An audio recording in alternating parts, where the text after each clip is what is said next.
where you're watching from. I'd love to know which cities and towns are joining me for this memory that stayed with me for years. It was an ordinary Tuesday afternoon, the kind where the sun hangs lazily in the sky, casting long shadows over everything. I was sitting by the kitchen window, doing the same thing I'd done 1,000 times before, stirring my coffee, listening to the soft hum of the house around me. My son, Nathan, had just turned 25, and for the most part, we'd settled into a comfortable rhythm. There were no more of those terrible teenage years full of fighting, no more worries about him staying out late or running with the wrong crowd. He was a grown man now, and he seemed to have found his place in the world. At least, that's what I thought. But when I heard the front door creak open, my heart skipped a beat. I wasn't expecting Nathan home so early. He'd been staying at his apartment downtown more and more, and I'd gotten used to the quiet of the house without him. So when I heard that familiar sound, I knew something was off. It wasn't just a casual visit. I got up, wiped my hands on the towel, and walked toward the hallway. As I approached the living room, I saw him standing there by the door, looking hesitant, as if he was trying to find the right words. His hands were in his pockets, his shoulders a little hunched. I had this odd sense that he wasn't just here to chat or drop off his laundry. Something had shifted in the air, something unspoken. "Hey, Mom," Nathan said softly, almost like he was testing the waters. "Hey, sweetheart," I said, my voice light, trying to match his calm. "What's going on?" "You're home early." He looked at me then, eyes darting away as if the words were caught in his throat. I could tell something was weighing on him.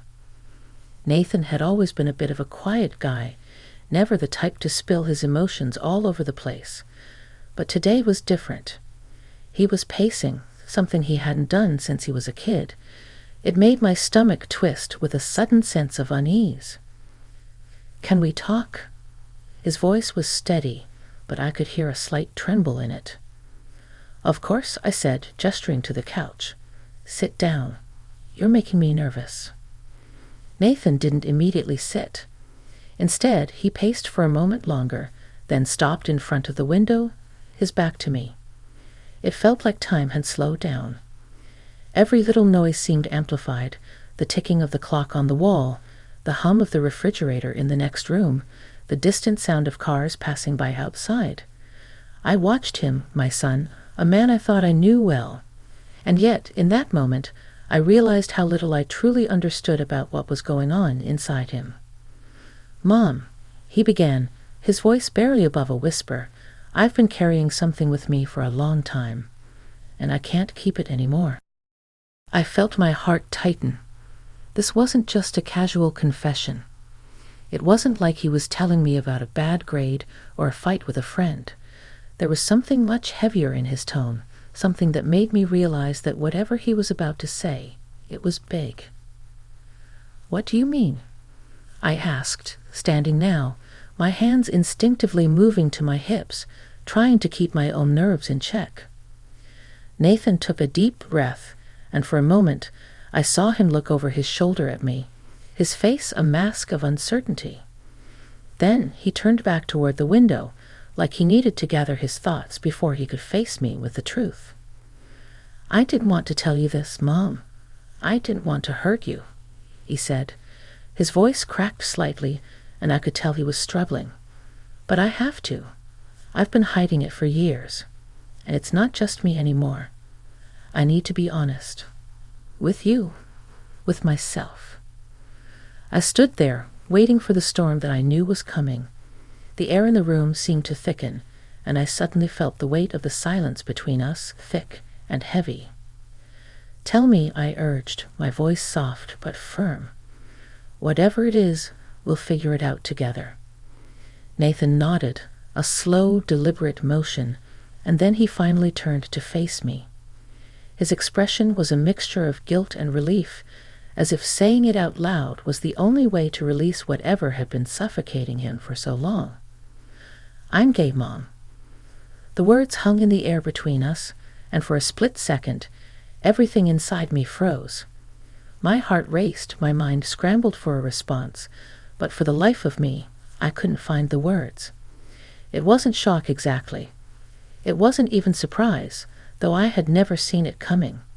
It was more like the moment you realize a picture you've been staring at for years isn't quite as you thought it was, that there's something more to it than you ever imagined. It wasn't that Nathan's truth made him any less my son, but it was like I was suddenly seeing him in a new light. And I didn't know yet whether that light would illuminate the parts of him I already knew or cast shadows over things I hadn't yet understood. I took a breath, trying to steady myself. The air in the room seemed to grow warmer, and I realized I hadn't spoken in what felt like an eternity. "I'm still your son, Mom," Nathan said quickly, his voice softer now, almost pleading. "I just need you to know. I need you to know me." And there it was, the truth he couldn't carry anymore. It was fragile, and in that moment, it felt like it might slip right through my fingers, like something precious I had to hold on to with both hands. I took a step toward him, then another, until I was standing right in front of him. His eyes were wide, full of hope and fear, and I reached up to gently touch his arm. "I know, Nathan," I said softly, "and I love you. I love you more than anything in this world. Nothing will ever change that." And in that simple moment, something shifted. Something beautiful and painful and raw. Something that would stay with both of us for years to come. The days that followed that afternoon were strangely quiet, not the usual kind of quiet where everything feels peaceful and settled. No, this was the kind of quiet that wraps around you like a thick fog, where even the smallest noise feels too loud, too sharp. It wasn't uncomfortable exactly, but it was different. My son and I had always had an easy rhythm between us, but now there was this new space between us. He was still coming over, still spending time in the same old ways, but something had shifted. I could tell he was waiting for me to say something more, to ask questions or maybe to somehow fill in the gaps of what he told me. But I didn't have the answers right away. All I had was a jumble of thoughts, of emotions I wasn't sure how to process. I was trying to reconcile the boy I had raised with the man he had become. I kept telling myself that I had to let this moment breathe. We both needed space to come to terms with this new chapter in our lives. But still, every time I looked at him, I felt the weight of unspoken words pressing down on me. It wasn't until the following weekend, when he invited me to go with him to a small cafe he liked in town, that I finally found the courage to speak. It wasn't planned, no carefully prepared speech or big sit-down. It was just a quiet morning, the two of us sitting across from one another in a booth by the window, the early morning light spilling over everything like it always had. We had been chatting about trivial things at first, the kind of small talk that fills space but means little. Work, the weather, a show we had both watched. But underneath it all, I could feel the tension, like we were both just waiting for the right moment to break the silence. I knew I couldn't put it off any longer. "So, Nathan," I began, my voice low, "careful. How are you really doing? I mean, after everything we talked about." His eyes flickered, and for a second, I thought he might look away, as if he wasn't ready to dive back into it. But he didn't. Instead, he met my gaze, his brow furrowing slightly. "I don't know, Mom. I guess I'm okay." He hesitated, then added, "It feels like it's been years, but I never really said it out loud before. You know?" I nodded slowly. I did know. It had to have been a heavy weight to carry, one that had shaped so much of his life in ways I couldn't even begin to understand. "You've carried it all this time," I said softly. "I can't imagine how exhausting that must have been for you." Nathan sighed, rubbing the back of his neck. It was an old habit, one he picked up when he was a kid and didn't know what else to do with his hands. I could see the vulnerability in him, the way his guard was still up, even though he was trying to be open with me. It hurt my heart a little, but I didn't push. Instead, I reached across the table, my hand just resting on top of his. A simple gesture, nothing fancy, but I hoped it would let him know I was here, really here, with him in this moment. You don't have to have all the answers, Nathan. We're figuring this out together, okay? He looked down at my hand on his, and for a moment I thought I saw a flicker of something in his eyes. Maybe relief, maybe gratitude, but it was gone so quickly that I wondered if I had imagined it. "Thanks, Mom," he said, his voice small. "I wasn't sure how you'd take it. I didn't want you to feel disappointed in me. Or, I don't know, worried." I squeezed his hand, giving him a reassuring smile. "You're my son. You're the same Nathan you've always." Bane, this doesn't change anything. It wasn't perfect, but it was a start. Slowly, over the course of the next few weeks, we began to find our way back to each other. Not in the same way we had been before, but in a deeper way, I think. Our conversations became more honest, more open.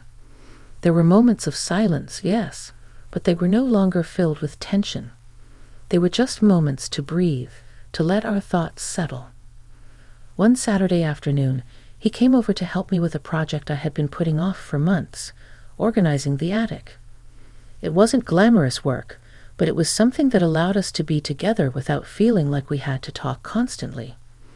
As we sifted through boxes of old books, knick-knacks, and clothes, we fell into a comfortable rhythm. I wasn't trying to force anything. I wasn't looking for more revelations. I just wanted to be with my son in whatever way he needed me. "Mom," Nathan said, lifting an old photo album from one of the boxes. His voice sounded distant, like he was lost in thought. I glanced over at him as he flipped through the pages. There were pictures of me as a young woman, of him as a child, moments captured in time that had somehow survived the years. "I remember this day," he said, pointing to a photo of himself and me at the park when he was about 7. I smiled, nodding. "I remember that too. You were so happy that day," I said. "You ran around with your friends for hours." Nathan didn't say anything for a while. He just stared at the photo, his fingers tracing the edges of the page. Then, quietly, almost to himself, he added, "I wish I could have told you back then. I wish I could have told you sooner." I felt my chest tighten, but I didn't know what to say. The truth was, I had suspected for a while. It wasn't something I had wanted to admit, but I'd seen the signs. It wasn't that I had any problem with it. It was just that, as a mother, I had always hoped to protect my child from the world's judgment. I had feared that he might feel rejected or lost in the process. But in that moment, as I looked at the young man sitting across from me, holding on to his past so carefully, I realized something important. He hadn't been hiding from me all these years.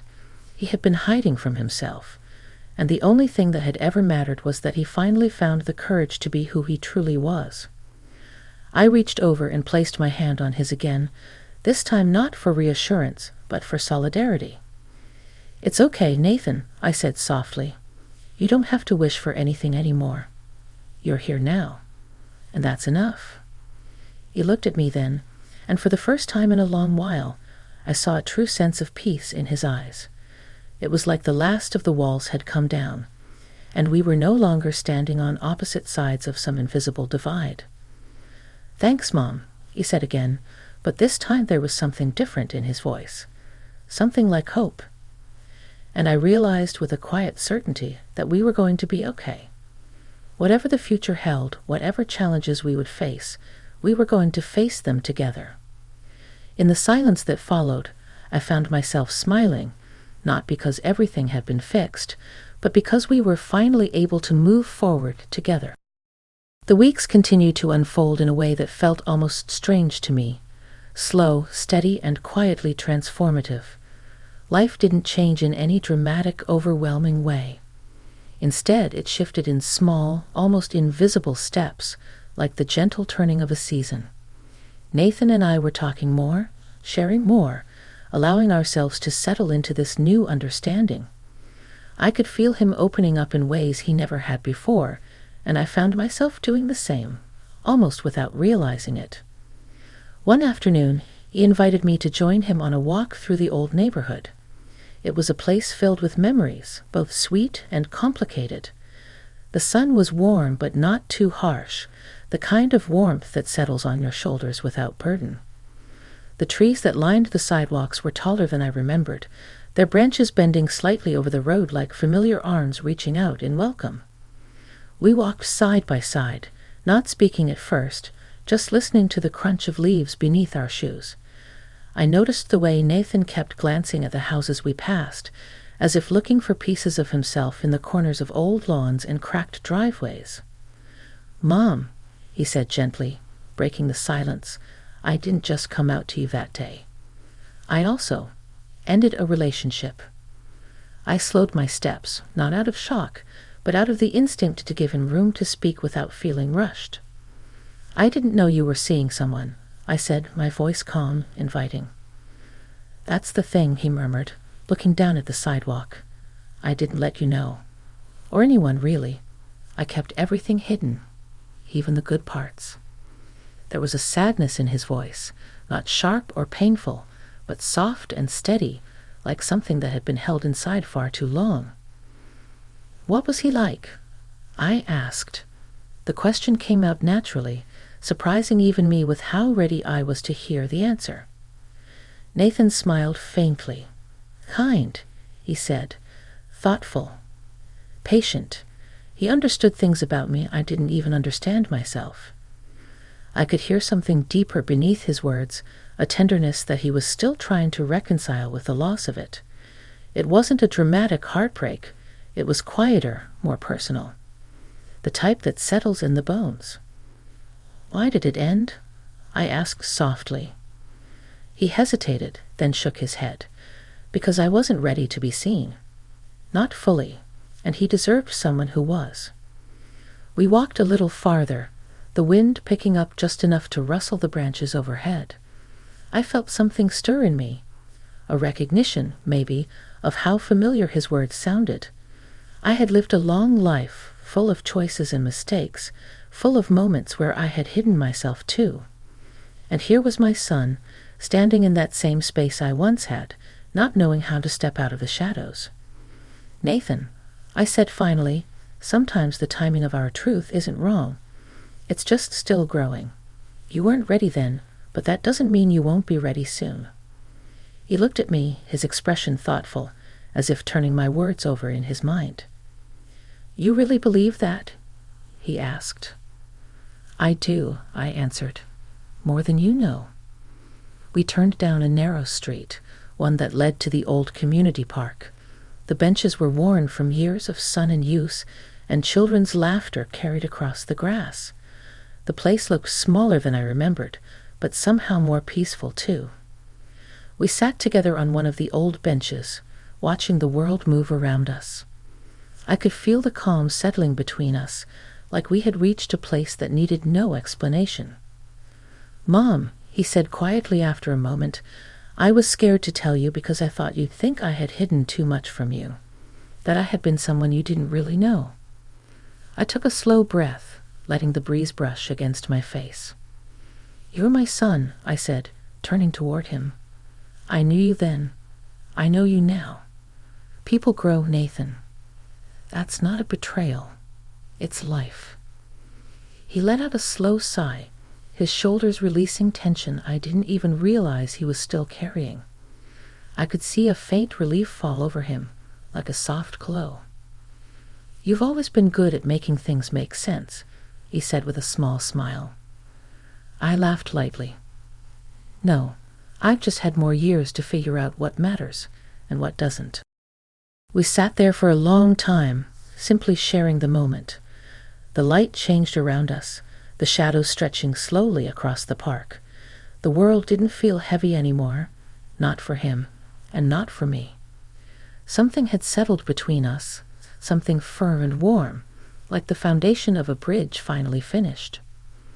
For the first time in years, I didn't feel like I was waiting for something to go wrong.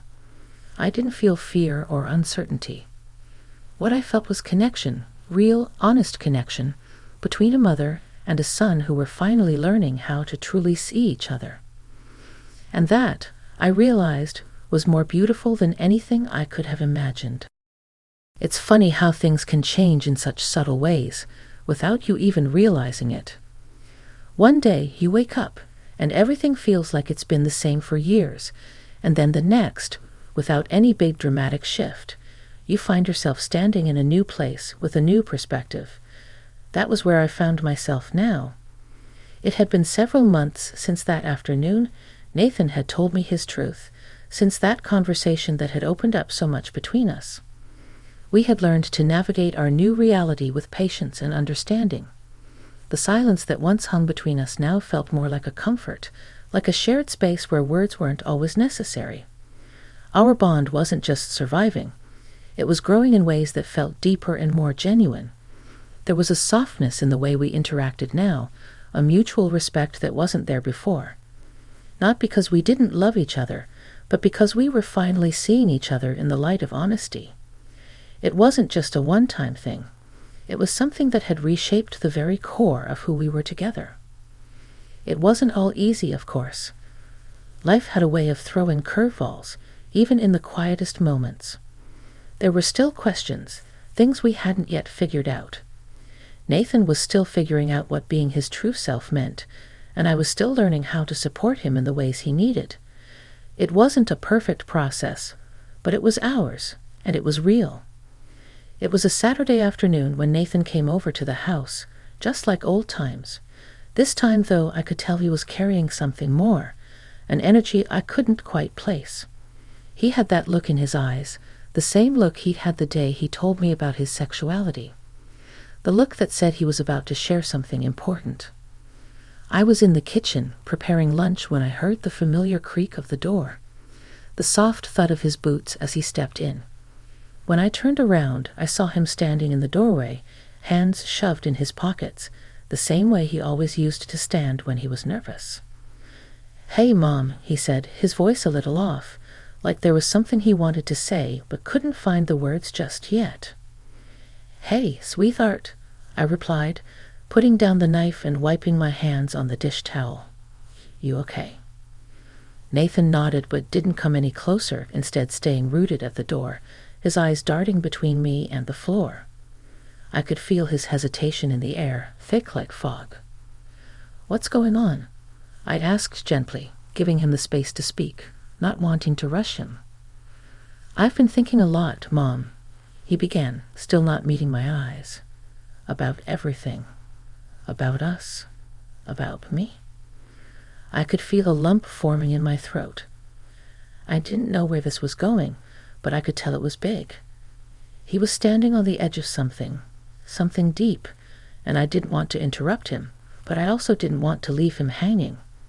So I simply nodded, gesturing for him to continue. "After we talked, after you said you loved me, no matter what, I realized something," he said, finally looking up at me, though his gaze was hesitant.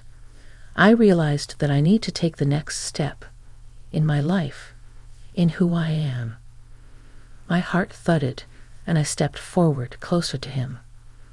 My instincts as a mother kicked in, but I didn't know if I should say something, if I should ask him to elaborate, or if I should just wait. The silence stretched out between us again, but this time it was different. It wasn't heavy. It was full of expectation, like we both knew something significant was coming. Nathan took a deep breath, as if gathering the courage to speak. "I think it's time to tell my dad." The words hung in the air for a moment, and I felt a sharp sting in my chest. I had been expecting this conversation, but I hadn't realized how much it would hit me until now. Nathan had always been close with his father, though in recent years there had been a growing distance. His dad wasn't a bad man. Far from it. He was a good man, a solid provider, the kind of father who would do anything for his kids. But I had always sensed a certain reluctance when it came to deeper emotional connections, especially when it came to talking about Nathan's personal life. Maybe it was a generational thing, or maybe it was just who he was. But Nathan had always seemed to hide parts of himself from his father, out of fear that he wouldn't understand. I didn't know how his father would react, My stomach twisted at the thought. I knew that once this truth was shared, there was no going back. Nathan would never be able to untell him, and there was no way to predict how it would change their relationship. I think he needs to know, Nathan continued, his voice quieter now, more serious. I've been hiding it from him for so long, Mom. I don't want to keep lying to him anymore. It's just, I don't know how he's going to react. I took a deep breath, sitting down at the kitchen table to steady myself. This was a moment I had anticipated, but now that it was here, I wasn't sure what to say. I had always hoped that Nathan and his father would eventually find their way back to each other. But now, with this new chapter unfolding, I realized that their relationship would never be the same again. I understand, Nathan, I said softly. It's going to be difficult. I can't promise that it will be easy, but I do believe he loves you. And I believe that, in time, he will come to see you for who you really are. And if he doesn't, well, that's his loss, not yours. Nathan's face softened at my words, and I could see the relief in his eyes, though it was still mingled with fear. I've been scared of this moment, he admitted, but I'm tired of being scared. I can't keep living in the shadows. And you shouldn't have to, I said firmly, my heart swelling with pride for him. You've been strong for so long, Nathan, but now it's time for you to be strong in a new way. And remember, no matter what happens with your dad, I'm here. We'll figure it out together. He walked over to me then, his expression more certain than I had seen in a long time. And when he hugged me, it wasn't the kind of hug I had given him when he was a boy, one full of protection and care. No, this hug felt different. It was a mutual embrace, one of two equals, each learning how to stand taller in the world. Thanks, Mom, he whispered, for everything. You don't need to thank me, sweetheart, I said, my voice thick with emotion. I'm just glad you're finally living the truth that's been inside you all this time. You've always been worth it. We stood there for a long moment, just holding each other. And in that space, I realized that this quiet moment between us, was the beginning of something beautiful. Not because the road ahead would be easy, but because we had finally found the courage to walk it together. The afternoon passed, and we both knew that tomorrow would bring its own set of challenges. But we also knew that we would face them, not as the people we had been, but as the people we were finally learning to become, together.